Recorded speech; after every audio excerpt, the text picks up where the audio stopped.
ધારી one વિભાગના અનુસંધાને જાયકા project અંતર્ગત ફતેગઢ ગામે બેઠક યોજાઈ। ધારી વન વિભાગના માર્ગદર્શન હેઠળ જાયકા પ્રોજેક્ટ અંતર્ગત ફતેગઢ ગામ ખાતે મહત્વપૂર્ણ બેઠકનું આયોજન કરવામાં આવ્યું હતું।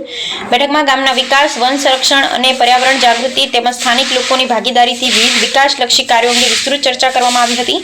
આ પ્રસંગે વન વિભાગના અધિકારીઓએ જાયકા પ્રોજેક્ટના હેતુઓ, લાભો અને ગામના સેવાઓ સર્વાંગી વિકાસ માટે હાથ ધરવામાં આવનાર કામગીરી અંગે માહિતી આપી હતી। સાથે જ ગ્રામજનોને વન અને પર્યાવરણ સંરક્ષણમાં સહભાગી બનવા અપીલ કરવામાં આવી હતી। બેઠકમાં ગ્રામ પંચાયતના પ્રતિનિધિઓ, ગામના આગેવાનો, યુવાનો, મહિલાઓ તેમજ મોટી સંખ્યામાં ગ્રામજનો ઉપસ્થિત રહ્યા હતા। ઉપસ્થિત લોકોએ ગામના વિકાસ અને પર્યાવરણ સંરક્ષણને લગતા પોતાના સૂચનો રજૂ કર્યા। આ બેઠક દ્વારા વન વિભાગ અને ગ્રામજનો વચ્ચે સંવાદ વધે તેમજ વિકાસલક્ષી યોજનાઓનો લાભ વધુમાં વધુ લોકોને મળી રહે તેવો આશય વ્યક્ત કરવામાં આવ્યો હતો। આ તકે ઉપસ્થિત ધારી સરસિયા રેન્જના RFO bit guard Narendrabhai Parmar, નિવૃત્ત આરએફઓ ભદ્રેશભાઈ પરમાર ખાસ ઉપસ્થિત રહ્યા હતા।